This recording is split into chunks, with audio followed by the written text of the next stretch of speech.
Hello and welcome to Sisters of Defiance with me, Anita Rani, nourished by Ancient and Brave. If you are new to us, then welcome. Think of Sisters of Defiance as being part of your weekly strength training for your mind. Every week, I get to sit down with an extraordinary woman who has chosen to live life according to her own rules, and in so doing, she is changing the game for the rest of us. I am very lucky.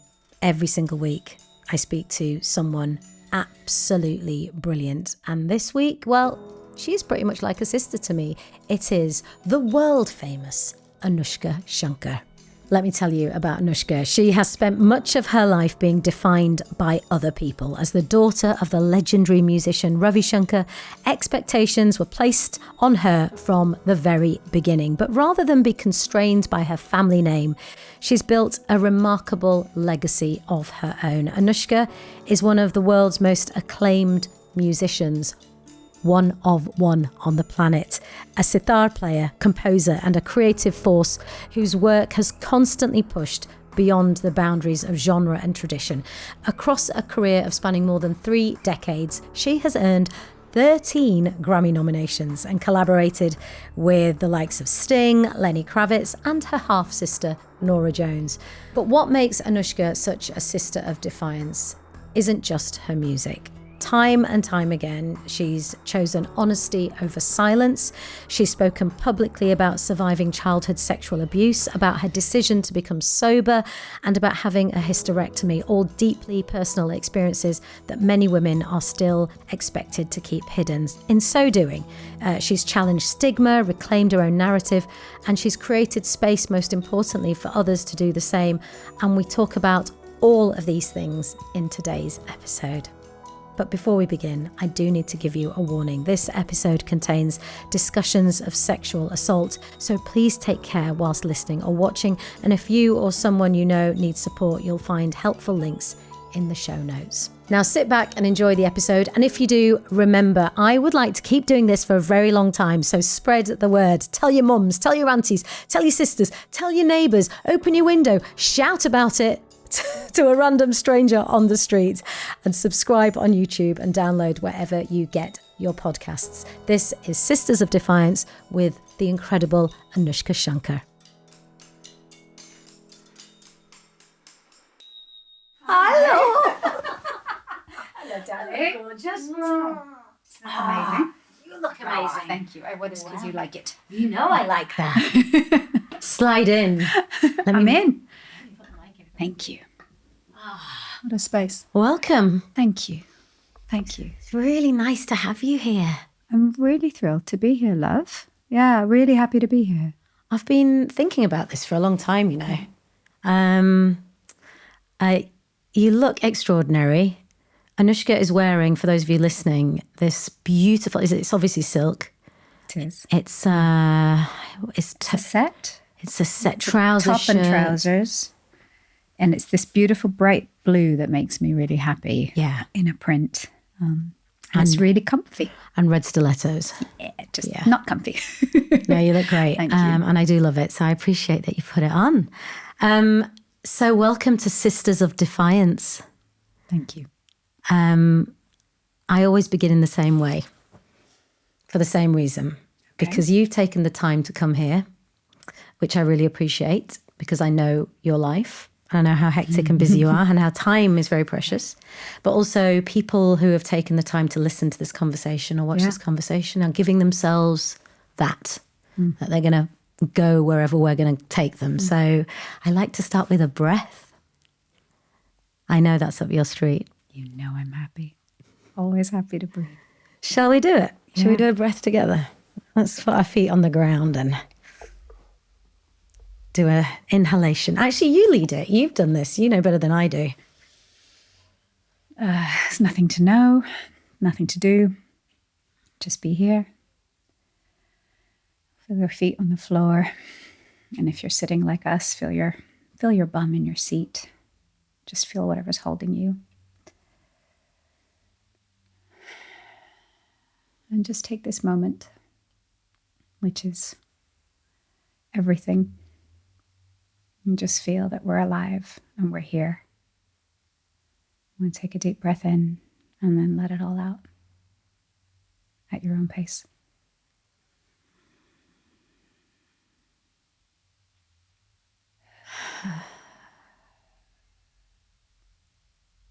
Lovely.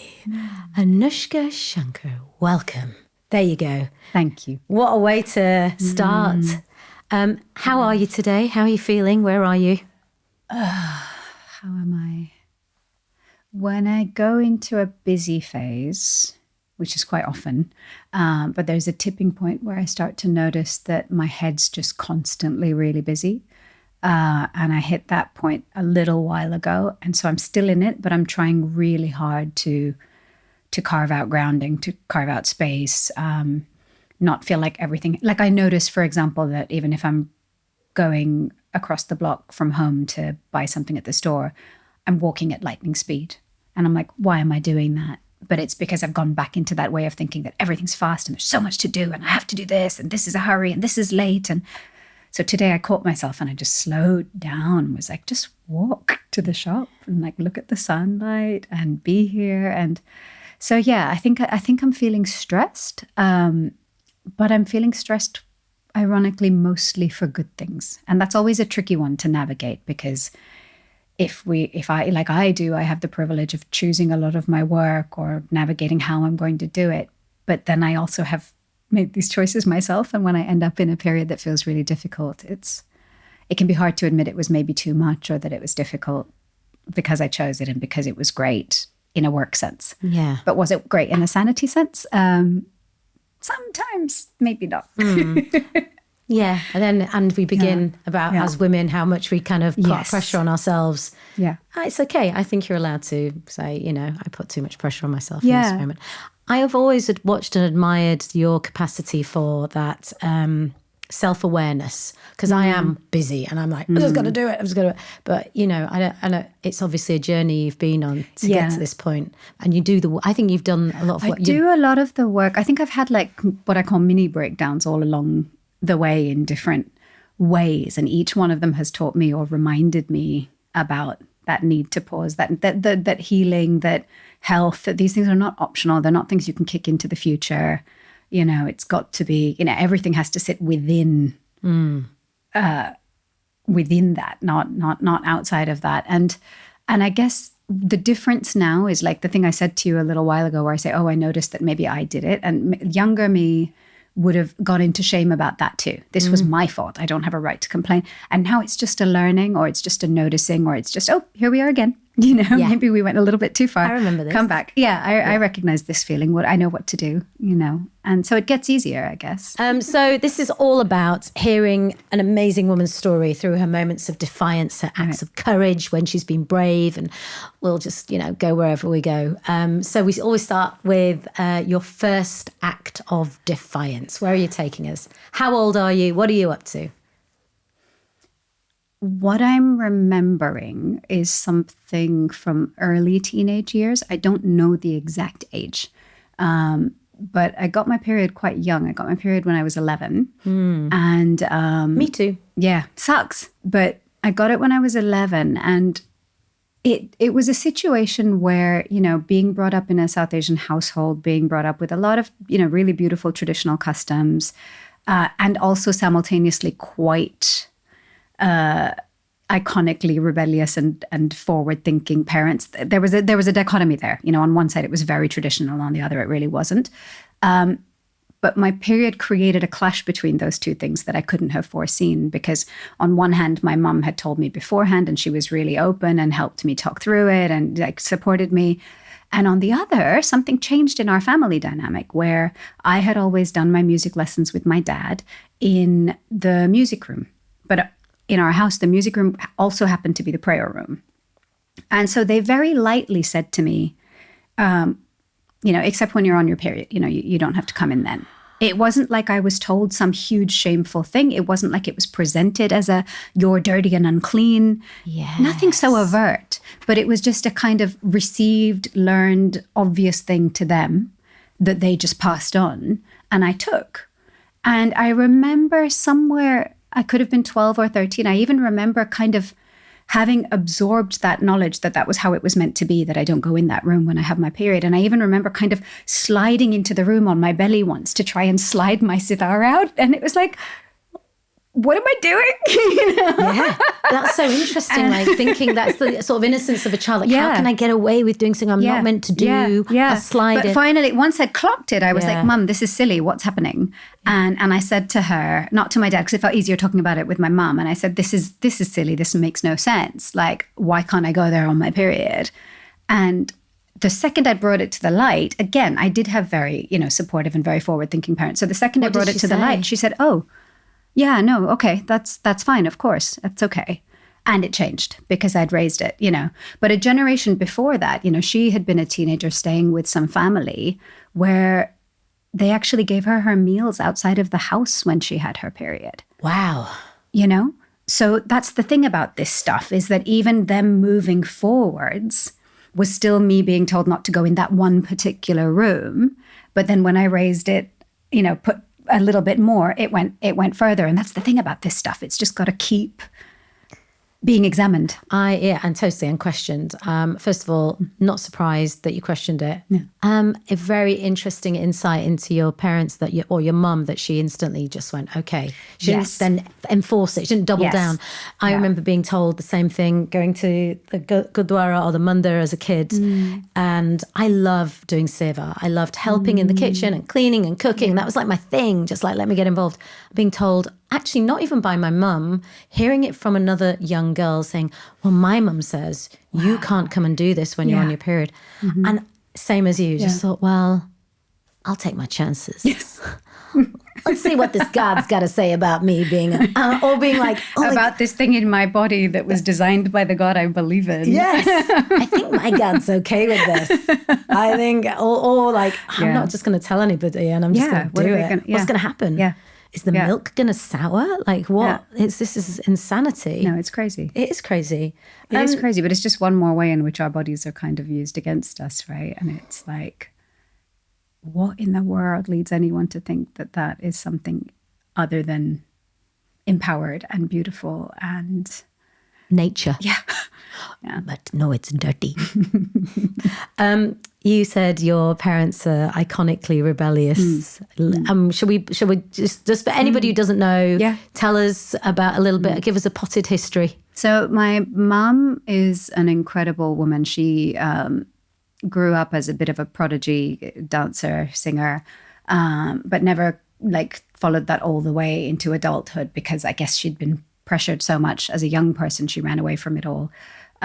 She moved to the UK. She did a bunch of things. She became a banker, but then kind of ended up, married to my father and moving back into the arts, but in a very background way. She spent a huge chunk of her life kind of supporting his career, but before that, she'd also put on festivals and, incredible things. A lot of people don't know, but she put on one of the first really major South Asian, classical Indian music festivals in the UK. Amazing. And also brought Nusrat Fateh Ali Khan to the UK, really, really early, his first or one of his very first shows.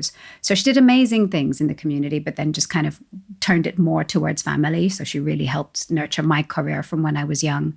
And now she's in this beautiful window of her own. We love your mother. It's just beautiful. She's an inspiration for all of us, I think. And my father was a musician. He passed away some time ago. He was a legendary, really well-known musician, a sitar player and composer. His name was Ravi Shankar. He was iconic for many reasons, not least that he really sort of pioneered sharing Indian classical music, Indian culture and arts with the world. Yeah. He did things like play at Woodstock and Monterey Festival. He taught a lot of musical legends from George Harrison of the Beatles to John Coltrane to Philip Glass. So his influence can be felt in ways people don't even realize it across 20th century and beyond musical landscape. And also just was an incredible musician, a fantastic humanitarian. He did the first ever benefit concert. Yes. The concert for Bangladesh was put together because of him. Well, knowing what I know about you and how much work you do with refugees and what an activist you are and how many charities you support and the work you do. Okay. Yes. That's the template. Well, yeah. Well, you know, of course. I know you've got a lot of values and quite right in the world that we're in. How old was he when he had you? He was 61 when he had me. I was his last child. He had 2 children before me. So I had a half brother who passed away when I was quite young, when I was 11. But he was from my dad's first marriage, so he was like much older than me. Yeah. I connected with him almost more like an uncle figure than a brother, really.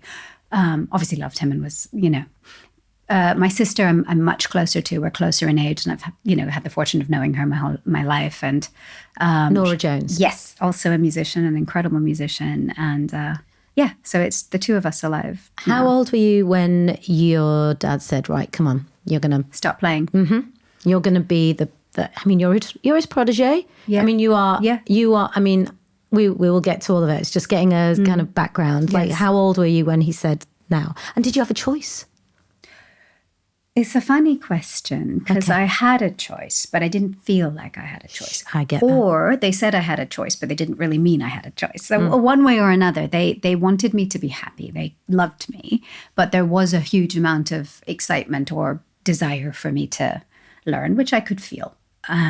So I said yes without it necessarily being something I wanted to do. It intimidated me a bit as my father's instrument. But what I had done from before that, I started playing when I was about 7, but even before that, I had listened to so much music and gone to take in so much music, not just his. So I loved music. I just was young and couldn't really see myself playing that instrument yet. It felt a bit scary. So I started at 7. I think it took until I was at least 12 or 13 to feel like I could picture that maybe this could be my life. Maybe this was something I loved. It took time to get good at it, to start liking the sound of it under my own hands, and I think before that it was just a bit so scary. young, isn't it? 13 to say, Yeah. I took to 13 to be able to picture that this might be my life. Like 13-year-olds don't know what they're No, doing. yeah. I did my first performance when I was 13, and that was in front of like 2,500 people. Where was that? That was in New Delhi. Amazing. It was at the auditorium you saw me at, but many, many years before. It was at Siri Fort Auditorium. And that was kind of a big celebratory concert. So a lot of my father's disciples from over the decades had come together to play in that show. So it wasn't like any kind of a Nepo launch kind of a thing, but it was a birthday show where all his alive students that could come and came. you're one of his students. And so at one point, everyone kind of looked at me and was like, why isn't she playing? Yeah. and so I joined in. But then what happened is a few months later, because it was his 75th birthday, they rolled out that show again in London, and then something similar in San Francisco, and then LA. And by the end of that year, I'd done a few shows. I had a taste for it. I liked it. So by the time I was 14, I started going on the road more consistently. I'm going to be a sitar playing, Yeah, world traveling rock star, thing. which basically you are. So 11-year-old, started your period, instantly question why. Yeah.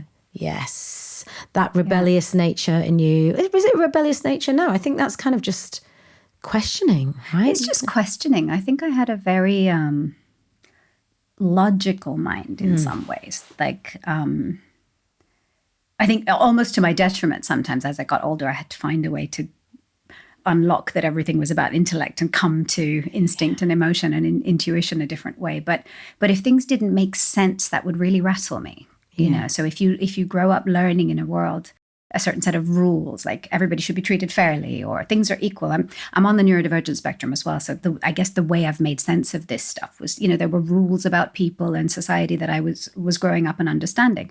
So then anytime something about humanity would come up and clash against that, it would just feel deeply unsettling and wrong. So it didn't make sense. So it was questioning. And I think also, and you may relate, I think we did this differently as people, but I think because a huge part of me was very obedient. I was doing the right thing. I was doing the thing my family hoped I would be doing. The good Indian girl. I was saying the right words. I was doing press in the, I was on show. I was performing huge parts of my life and always having to put that best foot forward. It wasn't fake, but it was always like that side, the side that when your parents come over for dinner, that side of you, you know. I've definitely been brought up. I think that's definitely when, certainly maybe it's our generation, like that, knowing how to behave. Knowing how to behave. And it wasn't Yes. negotiable. And it was very, and so as a result of that, it almost made the rebellious side more needed and more powerful, because it was like that was my survival, that I could go and have this other side, this other way, this other part of me that could just let loose and not be all those things. And then I could almost come back as a result of that and be like, okay. Then get the beautiful sort of suit on, we'll walk gracefully. And, and also the kind of people that your folks are rolling with, and like they're having to behave in those environments. So what were you doing when you were letting loose? I got really into rave culture. Like that was always my saving grace from like mid-teenagers onwards, especially because I still continued to spend a lot of time in India. So a lot of my peers from before I started, they were all going to Goa every year. Their parents had been going from the 70s. So there was this really ingrained culture of kind of beautiful spiritual partying, which is like the dance floor, a spiritual dance floor, an alternative counterculture, And so that was like a ringing bell to me, like from when I was very young. Whatever that was really attractive. And I went to it like a magnet. And then alongside that in California, it was just my peer group. It was just being out and about. It was the 90s, late 90s. I was still in school at that point. But it just was necessary. Yeah, same thing was happening over here, like the 90s. But I'm trying to think of my sort of experience of going to India and realizing, there's a whole kind of youth movement happening here. Yeah. For the first time. Weirdly, I had more freedom in India than I had in the States, because I think it took my parents a while to clock what was going on, because we'd go back to India for music season for the winter and they just assumed everything was like really well behaved and traditional. And so I would stay out with friends till midnight and drinking chai. Yeah. That's what you're doing. Sitting in people's living rooms having chai. Yeah. Having a good time.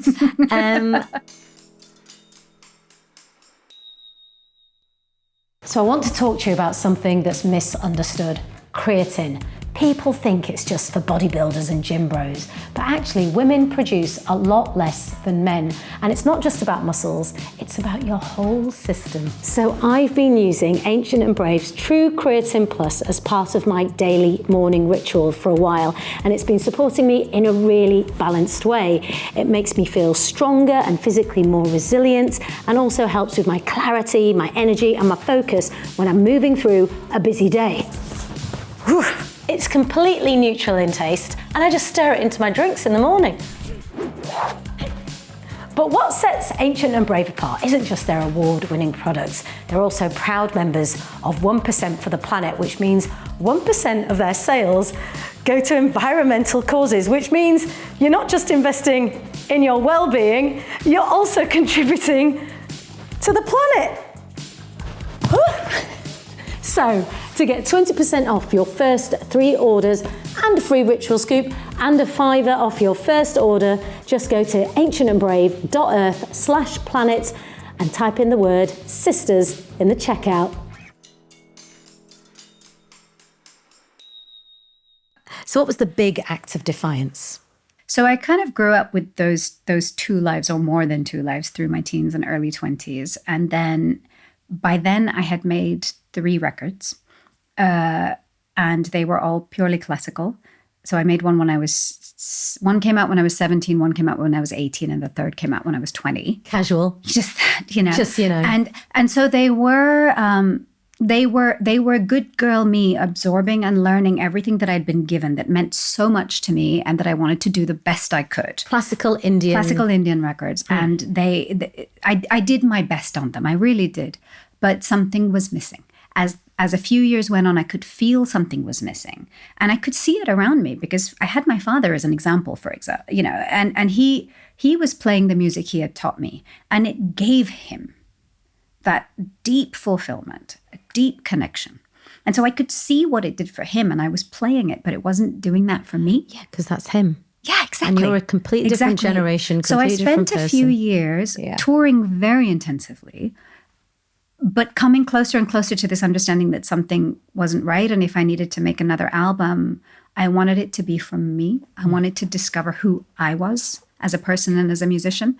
And so I took what they call in very lofty classical touring terms a sabbatical for a year, which I thought was going to be, go backpacking and hang out and do fun things for a year. And I made an album. But high achieving Indian woman. there we go. Exactly. But where did you make it? I made it across the world. I made it in California. I made it in Goa. I spent 2 months in Goa that winter. So it was. I did combine, letting my hair down and being in places I wanted to be. I went to Big Sur in California. I really was just connecting with the earth and the sea and piers, and made my first non-classical record, which in a lot of ways feels like my first baby. Yeah. In a musical sense, I'm really attached to that record. Is it Rise? It's called Rise, yeah. And it came out in 2005, and it wasn't just because it was non-classical. It's not that binary, but it's because it was me. It was all my influences. It was all my loves. It wasn't me censoring myself, and it was making the music that felt like it was coming out of my soul. And it was my first time feeling what that felt like when you're really putting yourself into your art, and then when people are connecting with it.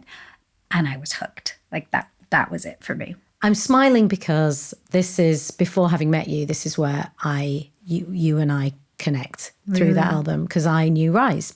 Wow. And I'm like, okay, Anoushka Shankar, hello. Cool. This is amazing. This is an incredible woman who's one of one, who's doing something extraordinary with this magnificent instrument. And wow. And it's the Kershkale remix. Breathing song? Underwater. Yeah. Oh, yeah. There was a remix of Rise, and then we did Breathing Underwater 2 years later. So that was when, obviously I'd known of you, but that was when I thought I really kind of tuned in. Yes. It was like, okay, this is, because up until I'd kind of gone on my own musical journey, and the Asian Underground thing had happened, and all of a sudden, here you are. And that was it. That was really influential for me, because I could see in the UK, people like Talvin, Lyndon, and I was close friends with people like Gaurav and Tapan from the Medieval Pundits in India, and Kirsch and others in the States. And so there was a whole kind of movement happening of this generation or two of South Asian artists really finding a sound that represented the totality of who they were. Yeah. And it was an inspiration for me. And what's beautiful about that is that it connects us globally. Yes. Me growing up in Yorkshire with my British, Indian, Northern, whatever, and then but the music is what connected us. That spoke to us because we all grew up in these two worlds, right? Yeah. So how did it feel? How was that received? How did that feel Defiant? Well, I went against the grain. Things are so different now. That's such an old lady thing to say. But if we compare, the early 2000s with now,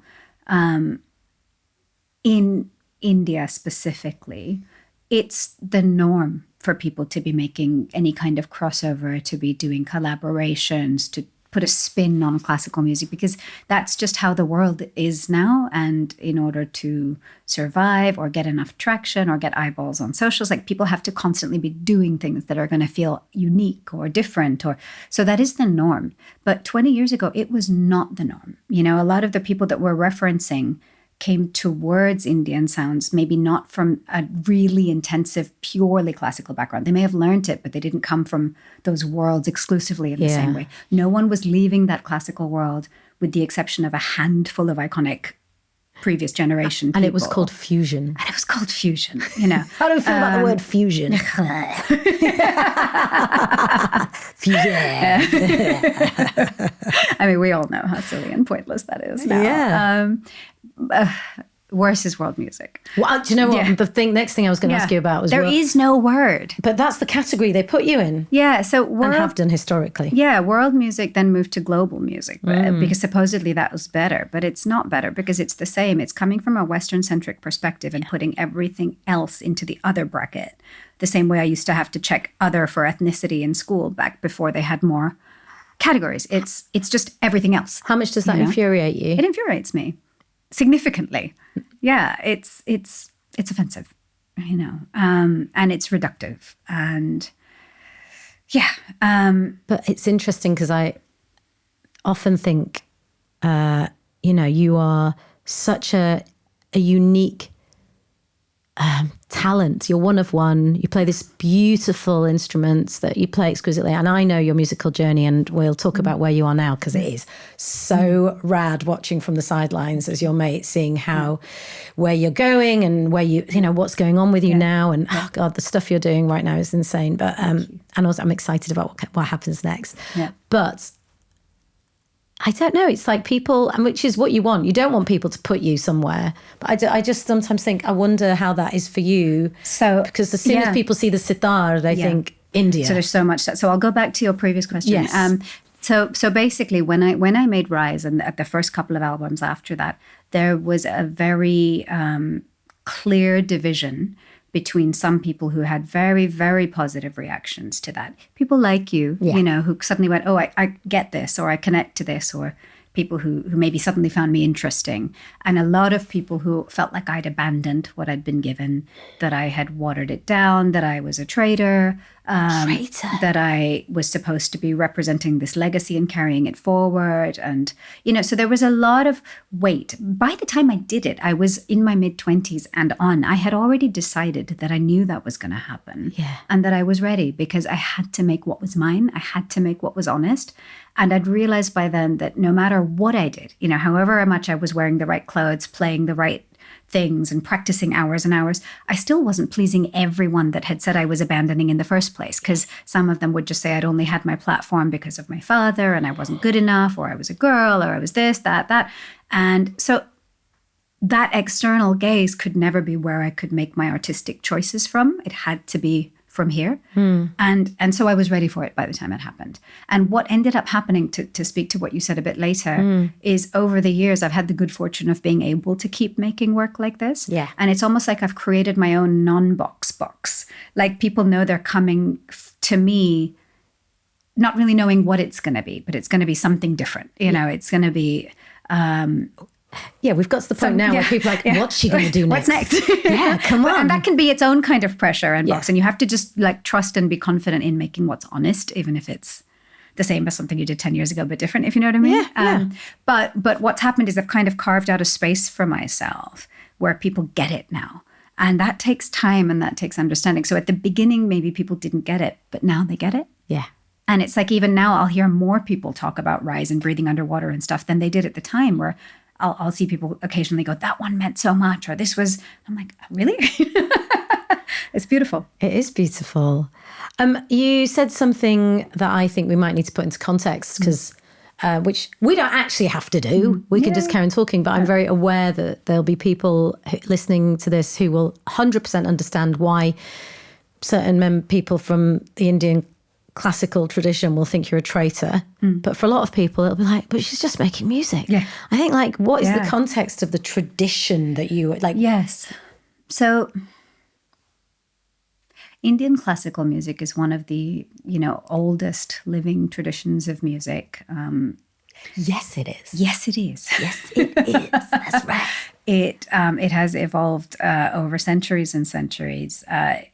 By the 12th century or so, it divided, and there's two main classical traditions. There's the Hindustani system of the north and the Carnatic of the south. I just have to say that, because sometimes when I say Indian classical music, I'm generalizing and speaking about the north. Because I play sitar, which comes from the north, and I don't mean to generalize. But both the forms of music have evolved over generations, because one of the key differences between them and Western classical music is they are oral traditions. Yeah, nothing is written down. They're not written down music. Which is wild. It's wild. So things have been passed down person to person over time. There's huge amounts of memorization, rote learning, holding, you know, repertoire, holding, you know, incredible gems, but also improvising within that, right? So there's an elasticity to the tradition that has meant that it has grown with every generation, because time means people are continuing to bring their experiences and their life into the music. So I see Indian classical music as being deeply expansive, like the ocean, you know, and that is its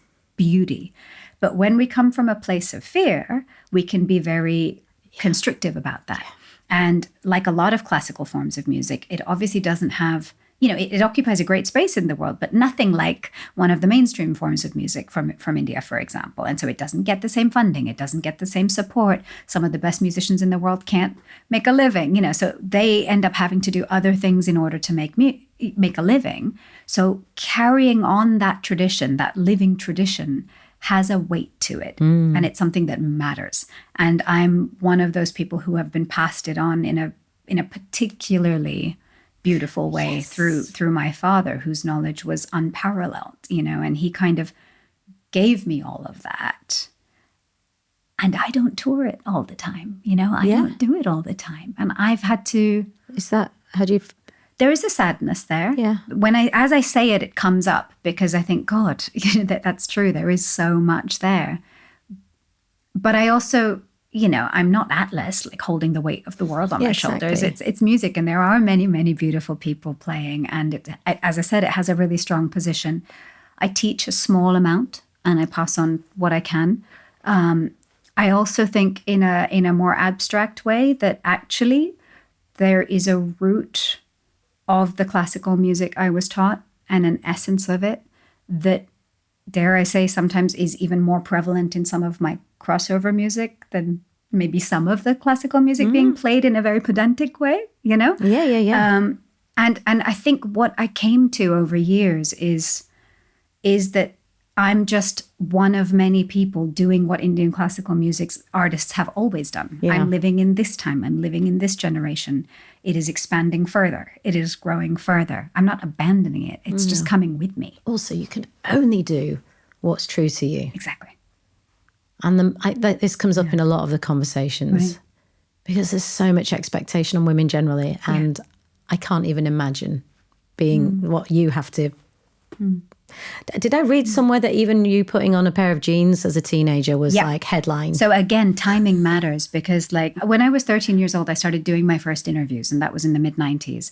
And I may have been on stage in a salwar kameez in my mother's jewelry. Yeah. But when I'd meet the journalist the next day, I was in jeans and a tank top, and that created kind of further headlines and huge talk. And over the next couple of years, when I was a teenager, people would really comment on that. Like, why isn't she wearing a bindi? Why isn't she wearing Indian clothes?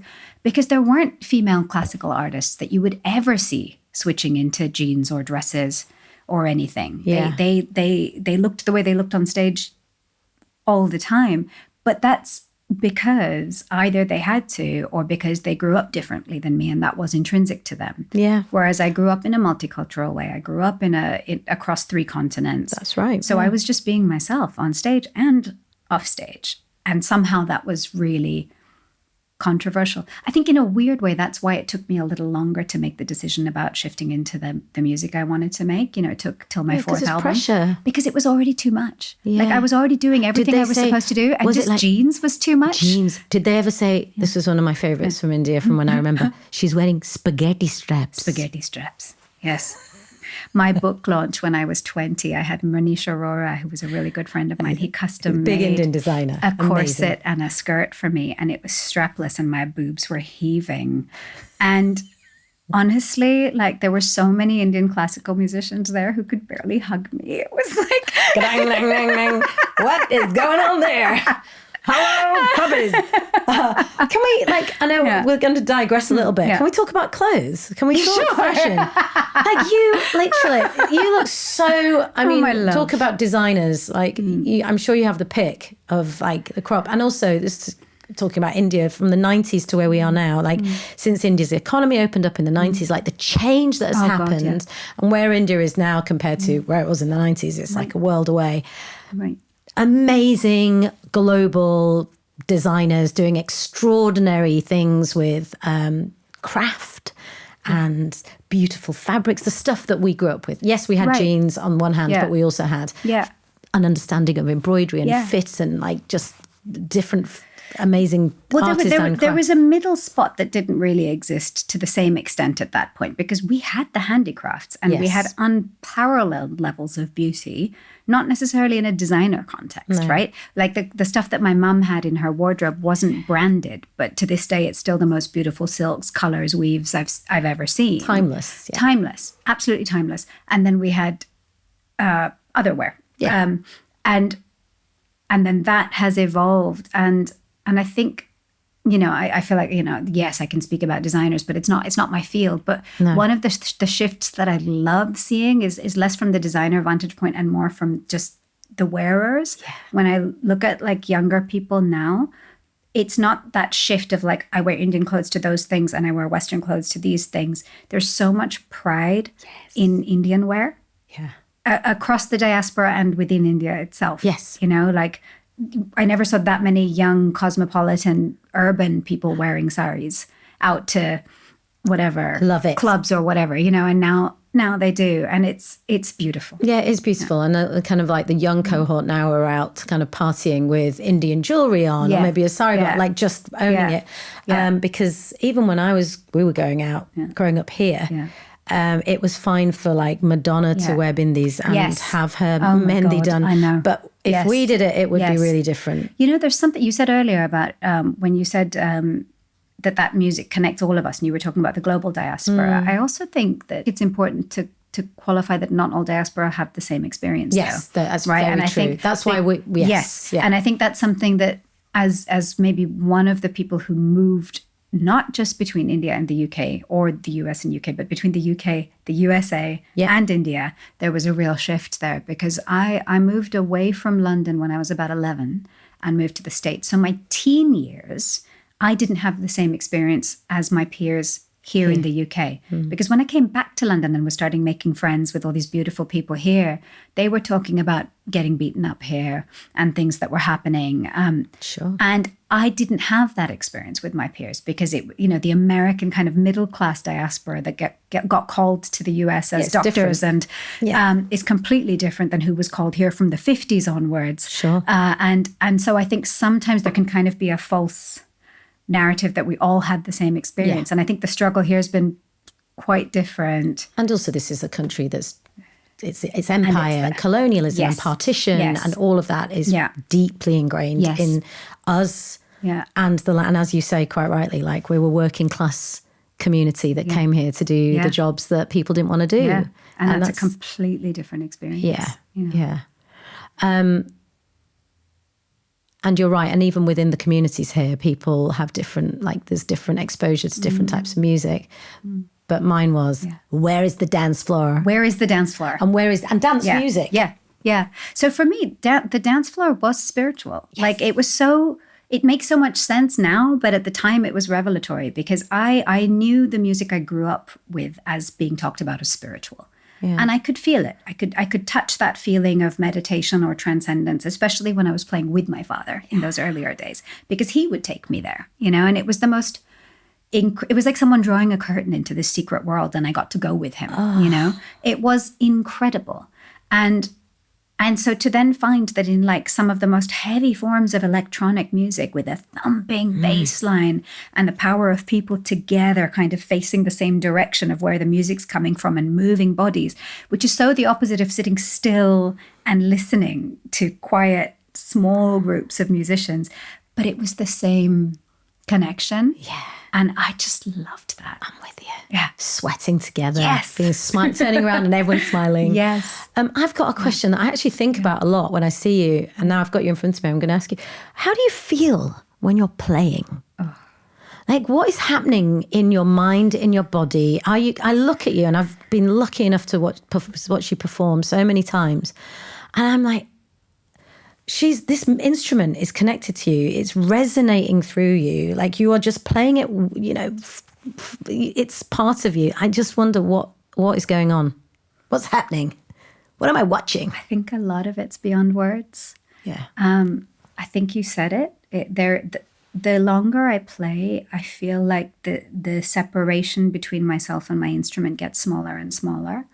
And more I feel just a flow, like there's no division between us. And so, maybe the instrument's speaking through me or maybe I'm speaking through the instrument, but it doesn't really matter anymore. What it feels like is just being led. Like I'm just so deeply present in the moment of one note. Like one note just feels so whole and is going to carry me to the next one and to the next one. It just feels like being in a flow state, I guess. Does time slow down? Time goes weird. Yeah. Time goes weird. It can slow, it can speed. It's not linear. I feel the biggest sense of love that I can explain, like to a transcendent level. Like sometimes it's an aching love. Sometimes it's transporting love. Sometimes it's an ecstatic love or a joyous, bubbly love. Sometimes it's a longing-filled love. But it's always love, you know. It's always love. I'm so happy I asked you that. What a beautiful, profound experience. And I see it when I'm watching you. I sometimes also see when you're like something's going on and you're looking at your like. I love when you smile at your like fellow players, and then Yeah. I get a lot from other players. Yeah. Like it means a lot to me to collaborate and work with people who can inspire me, because I do feel like what it all comes down to is connection.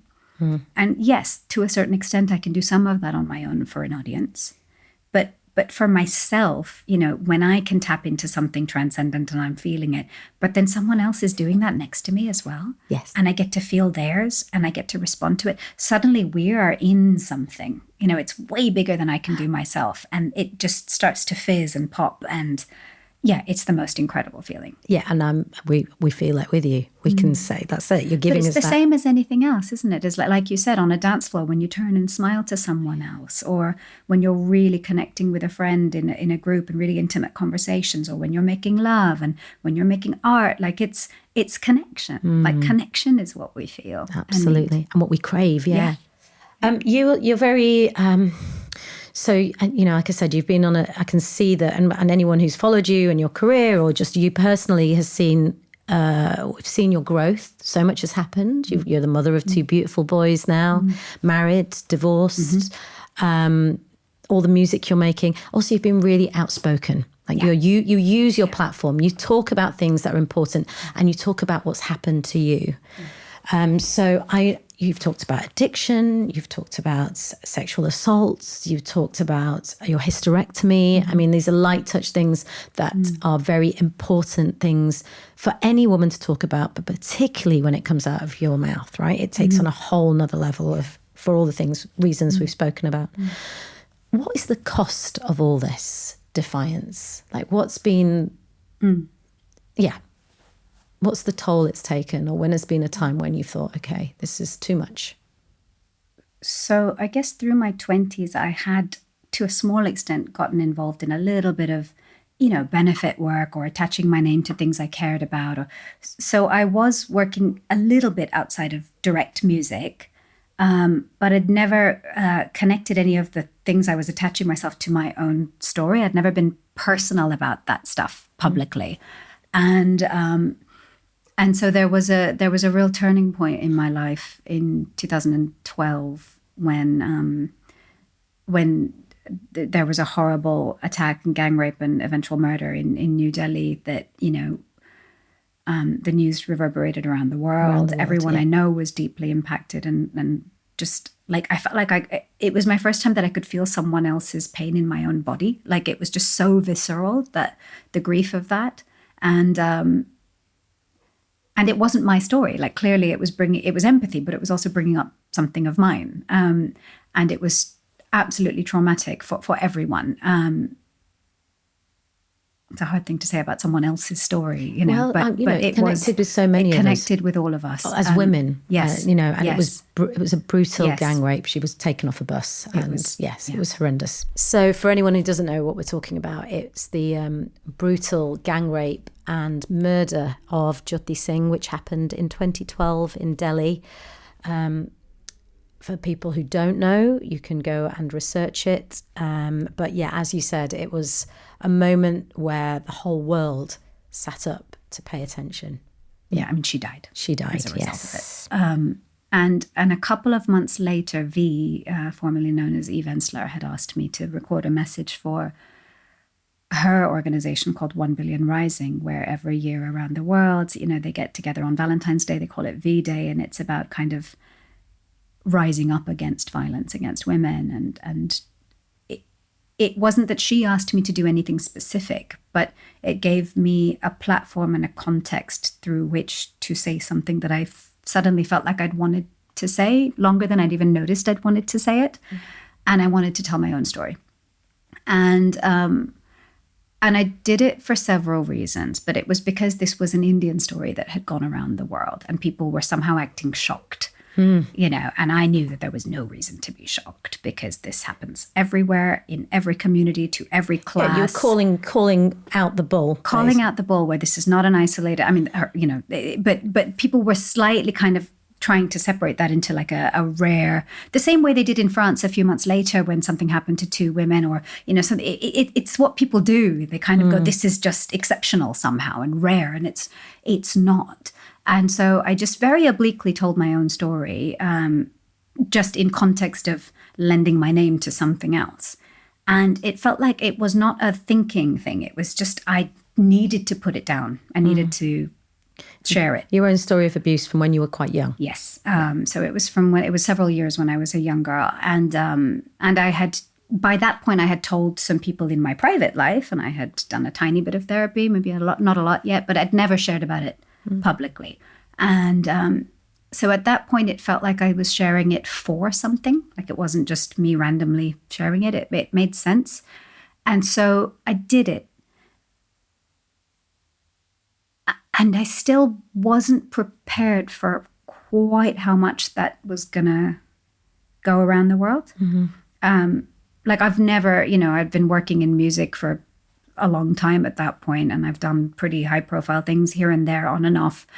But I'd never experienced what it felt like to have the phone ringing off the hook for days on end, and people, you know, because it was such a shock, you know, at that point. This is 2012, 2013, early 2013. No one was really talking at that point. Pre-Me Too. This is years before Me Too, years before Time's Up. It wasn't really, no one was really talking at that point. So Who was calling you? Press? All the press from every country in the world. Like it was just, everyone wanted to talk. And even though it was for a good reason, it was like, I knew why I'd done it and I was ready to do it, but I still could never have anticipated how it would feel to have ripped that skin off and then have everyone kind of, and using those words, you know, Anoushka Shankar says she's been sexually abused. Anoushka Shankar says she was abused. There was a perpetrator, you know, and it was just like, it just felt like a spin cycle. Yeah. And it was, who was around you? Who was there with you? Did you have support? No, it was a disaster. It was a clusterfuck. So basically that was my first time doing something like this before I learned how to do it. Yeah. You know, and I'm hugging myself for anyone that's not looking. But like I'm years down the path from then, and I know how to take care of myself a bit differently now. And at that time I didn't. So I still stand by it. I would never change that I did it. But it felt really raw and really difficult afterwards for a while. Do you think you were naive to talk about it? No, I don't think I was naive to talk about it. So what was difficult for me was not to do with sexual abuse and that I'd shared it. It was that I didn't know about self-care and therapy and the neurodivergent system and a nervous system and re-traumatization and these things I had no knowledge about at that point. Can I say how brave it is and how courageous it is to use your platform to talk about something so personal but so and your own trauma to help other people. Yeah. Because essentially every time someone with a platform talks about something that happened to them, it makes it easier. That's exactly for other people. That's and it. You are someone who is, I mean, we've got to keep reminding people that Anoushka is Anoushka. She's a badass here in Britain, wherever you're listening to this. But in India, with all the kind of context of tradition, and it's still a deeply conservative society where things are not talked about. Yeah. And you put it was a big shock for people. Yeah. It was a big shock for people. But I think that needed to happen. Yeah. How are you now when you're talking about it? Yeah, I'm okay. I'm feeling for the me that did it and didn't have a safety net around myself for it. I really love that you actually hug yourself. Yeah. Because like, can I do this? No, tell us. It's the best feeling. Explain this. Because Anoushka is actually wrapping her arms around herself. Yeah, you will receive the benefit of being hugged, even if you're hugging yourself. All right, sisters, come on, everyone do this. Actually, that's lovely. Yeah. So any time since then that I've spoken about stuff, it's I've learned from that experience. I learned two things. One, I learned it works and it's important. But I also learned, because some people, you know, since then I became a poster child to some people, and they would go, what do you think people should do for causes? What do you think people owe to society and I'm like, hang on. No. That's not the way either. No one you can't do anything you can't do. Yeah. Like you can only do what you're ready for. And that's going to look different for each person. What enough is different for each person.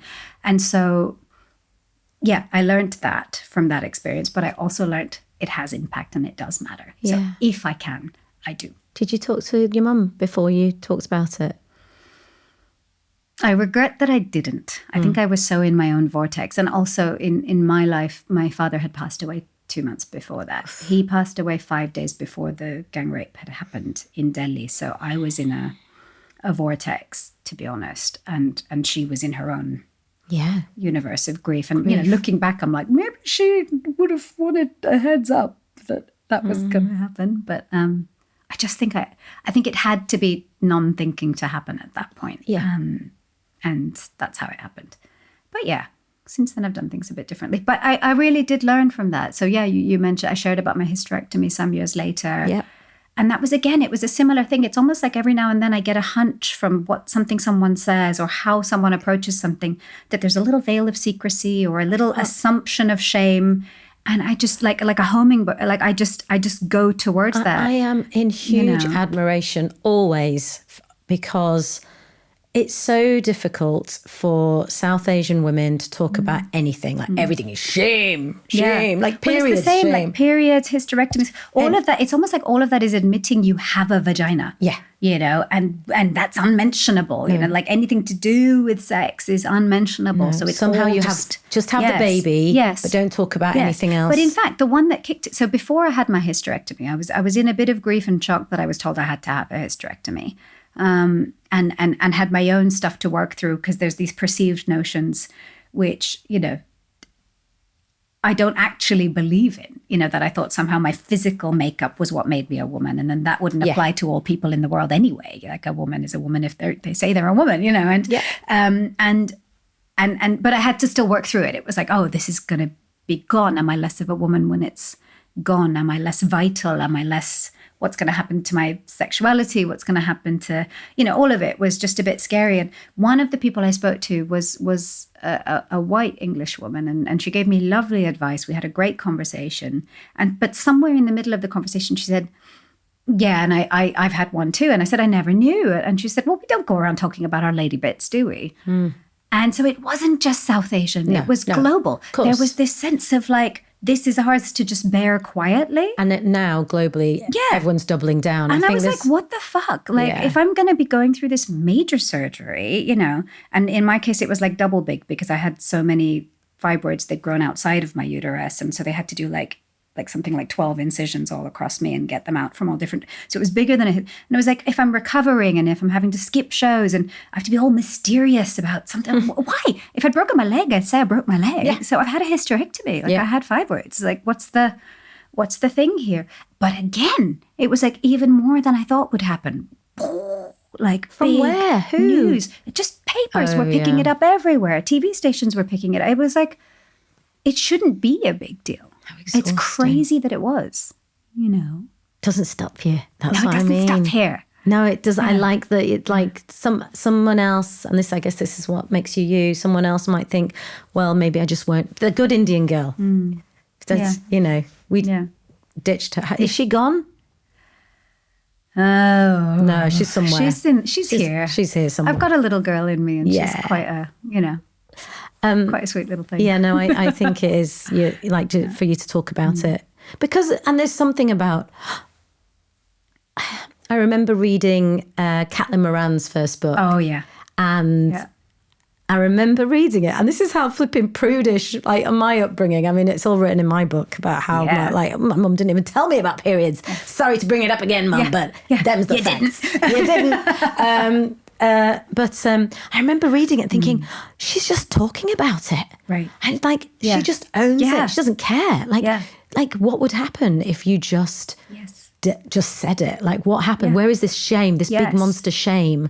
And I guess once you step out, you realize so it's like the Wizard of Oz. My elder son is 15 and like within his circle of friends, it'll be like, oh yeah, we need to go to her house today, not the other house because she's got her period and she's feeling really tired. So we're just going to make it easier for her. And that's a mix of genders of kids, and they're all just talking about it like anything else. It's normal. And it's normal. Yes. And it's so beautiful to see that. What happens next? What is the noise that is on the horizon? So I had that big, beautiful prom last year where Oh my God. Yeah, it is nominated for a broadcasting award, which is amazing. But like, it was one of the most electric shows I've ever done. And it was kind of all the last 3 albums I've done put into an orchestral context.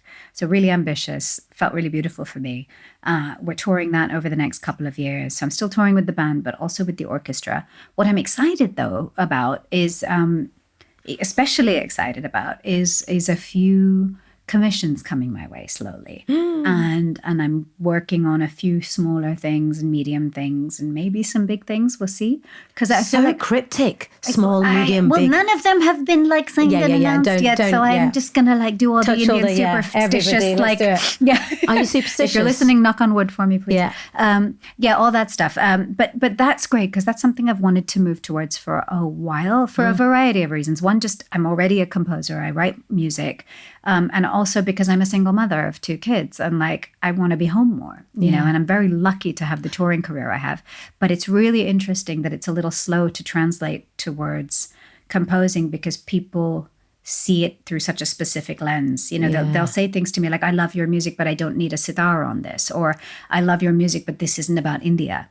And I'm like, reductive. But I'm a musical genius. Maybe I could write for a cello even. The melody could be on another instrument. Wow. So it's just that really interesting thing that the things that do come my way like involve an Indian wedding or a psychedelic scene or a guru scene. And I'm like really trying not to say yes to those things while also trying to get some work in that field. So it looks like some things that I actually find interesting are coming through, and I also heard we can push that a bit, I heard you say something somewhere which I thought was really interesting, which is you actually want to, because people just hear the sitar and instantly it transports you somewhere, and actually you want to kind of play with that.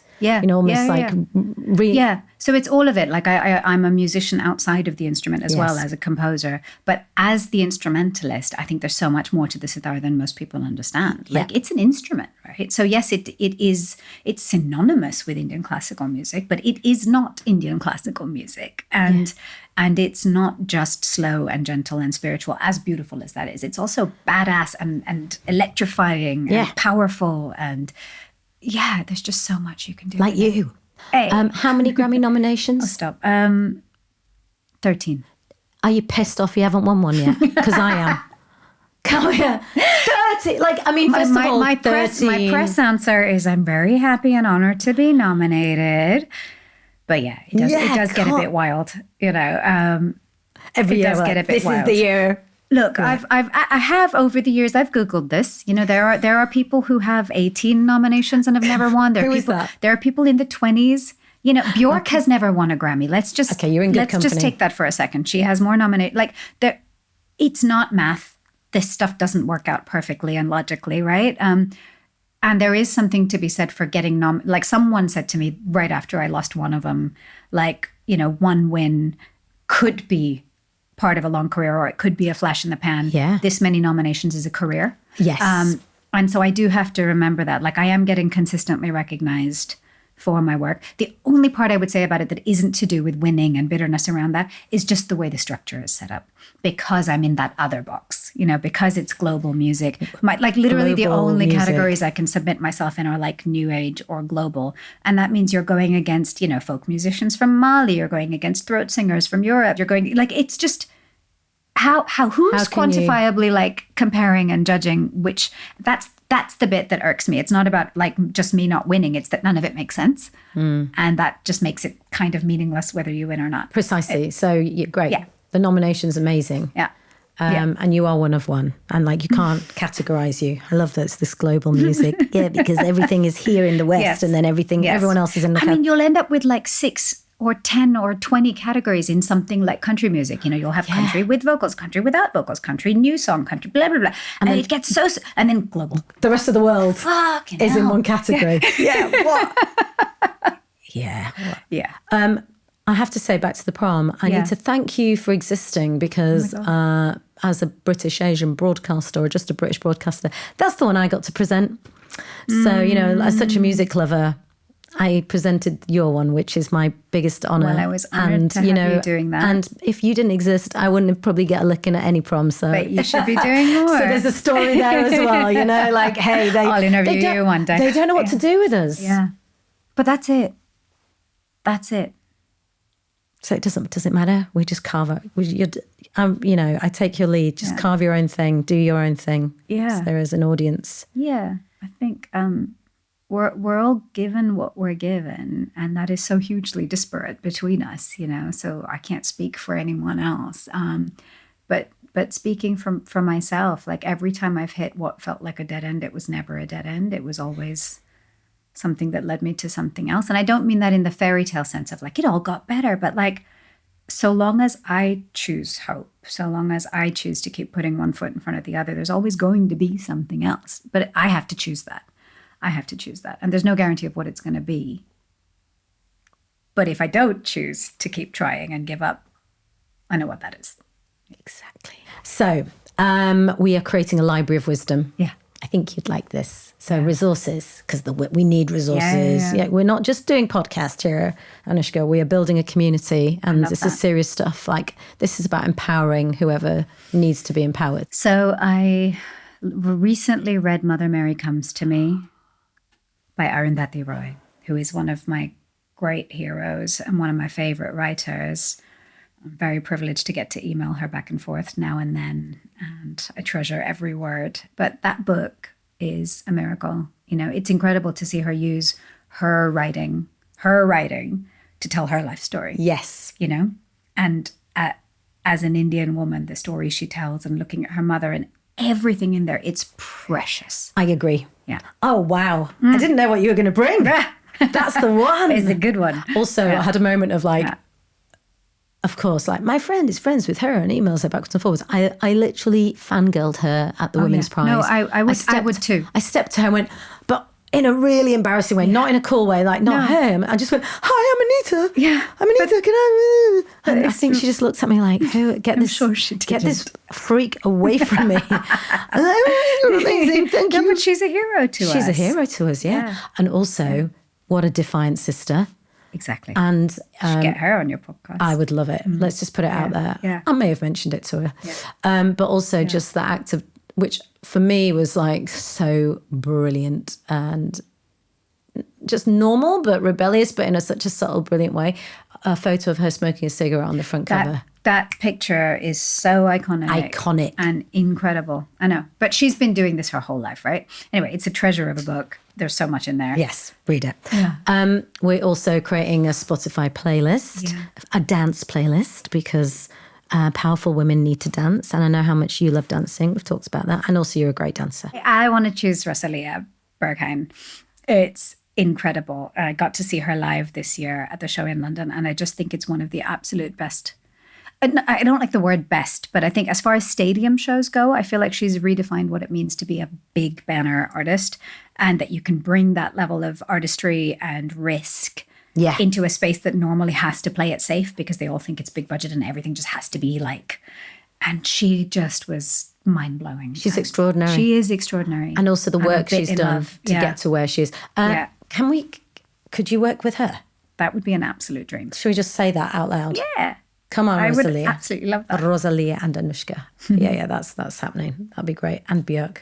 That's been my forever, Yeah. But Didn't she come to see you? She came to my show. Björk came to my show in Reykjavik. Holy shit. Yeah, I know. And she came for the whole show.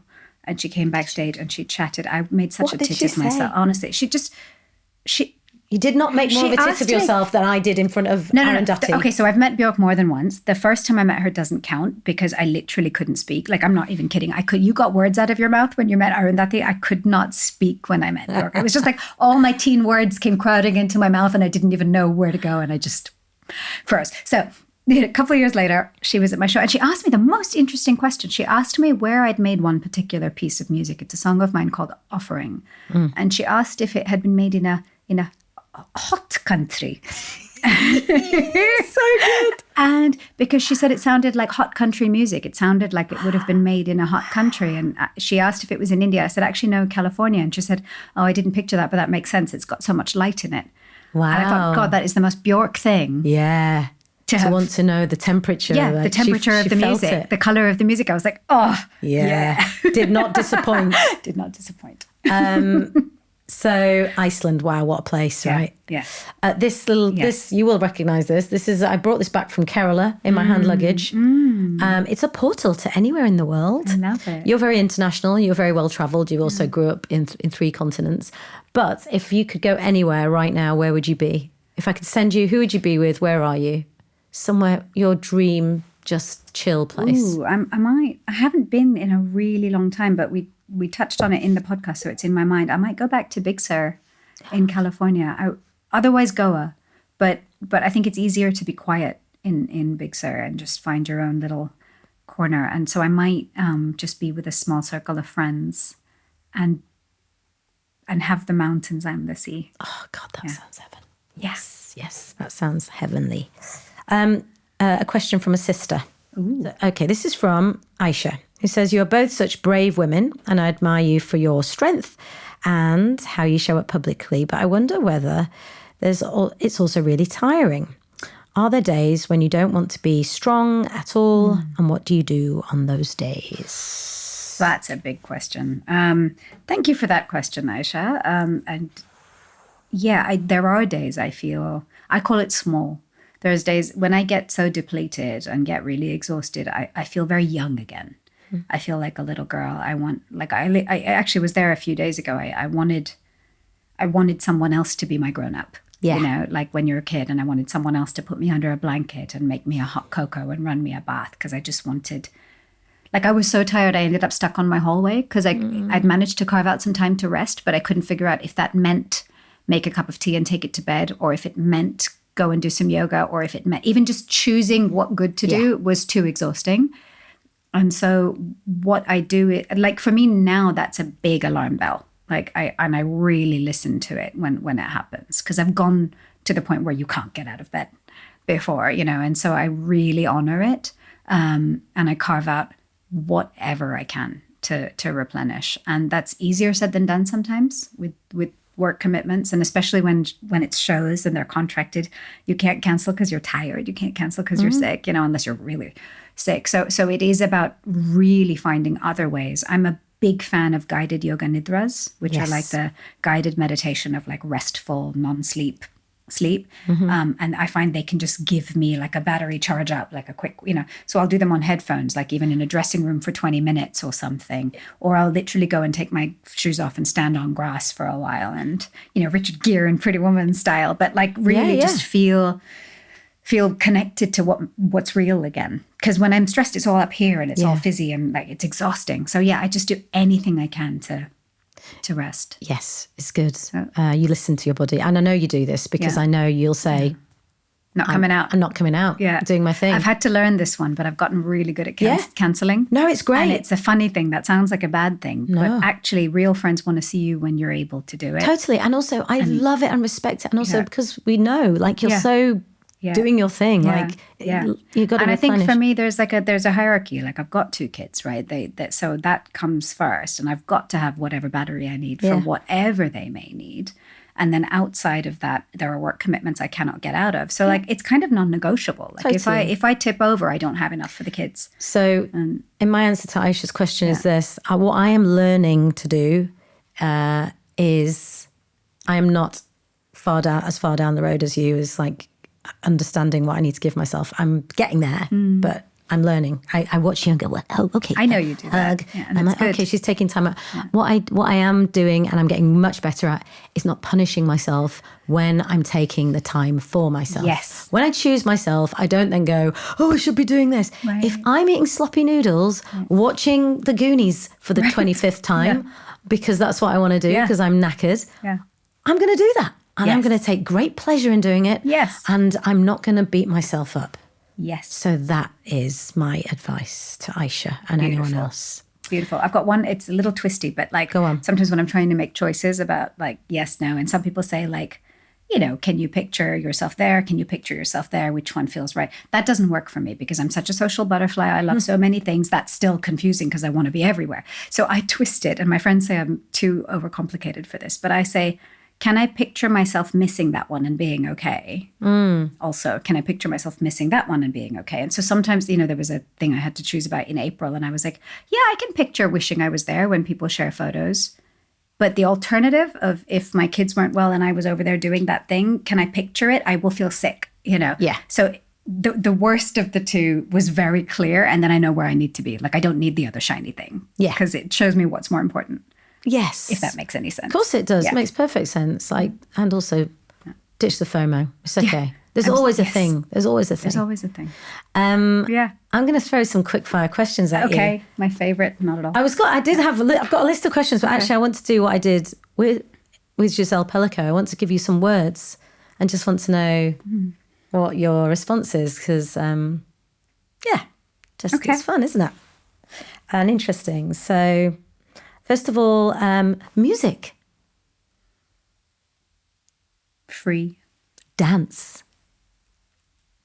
Wild. Men.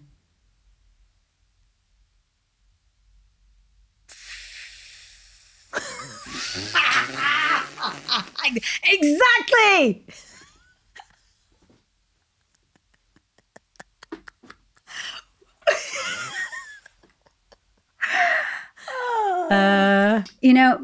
Someone I was dating some time ago, I was trying to explain what it is like to date men, and I was like, can you try and understand what it's like to want, love, and desire the same thing that I mortally fear? It's just a little bit complicated. Yeah.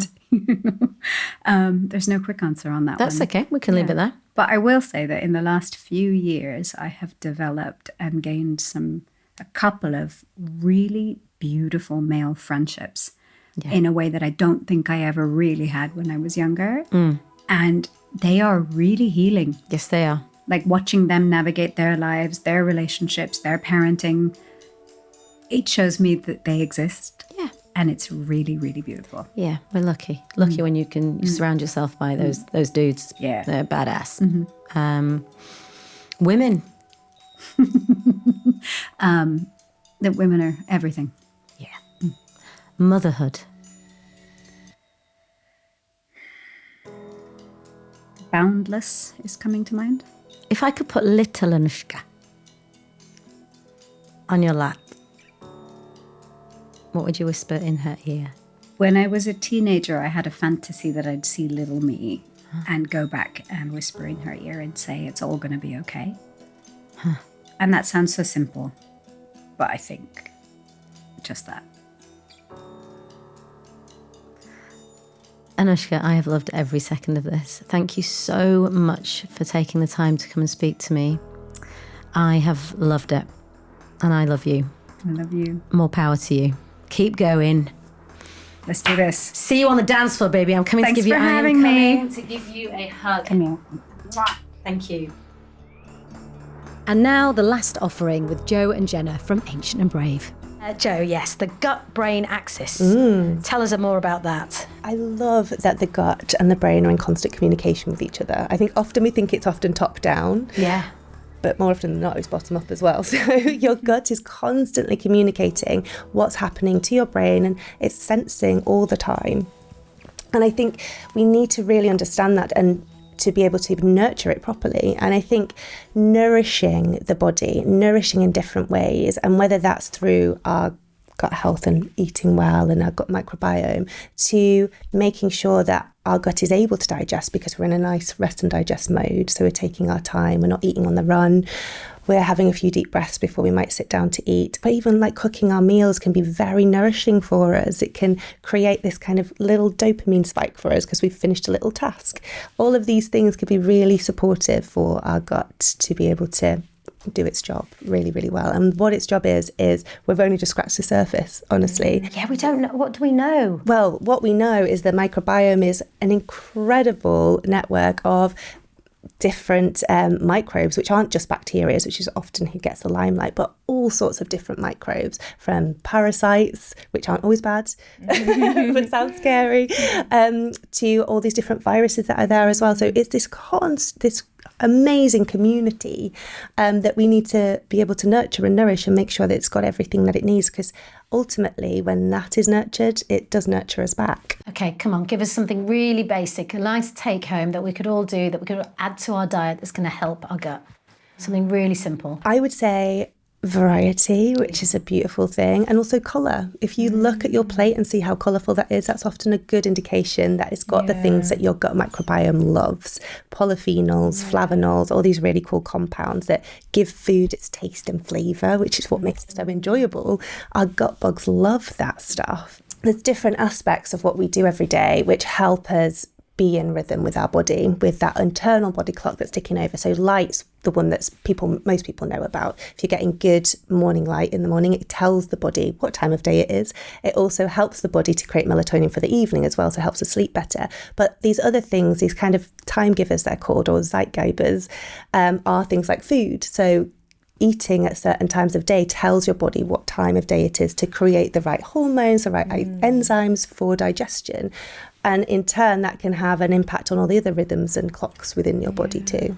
I think our brain is always trying to anchor where are we in space and time, and these little cues sort of help us, and that's a safety signal in itself. It's sort of very grounding and brings us back to ourselves. So these little anchors again across the day. Anoushka Shankar, what is there to say? Isn't she utterly extraordinary? I cannot wait to hear what she does next, and what a joy it was to have her in the Sisters of Defiance studio. Thanks to all of you for being part of what we're doing here. Remember, spread the word. Tell everyone you know about Sisters of Defiance. You can subscribe via YouTube. You can download the podcast wherever you get your podcasts from. I want to thank Ancient and Brave for nourishing us so we can continue to do the work. And I want to thank my team for making it all happen. They are brilliant, as are you. Until the next time, take it easy. Look after yourselves.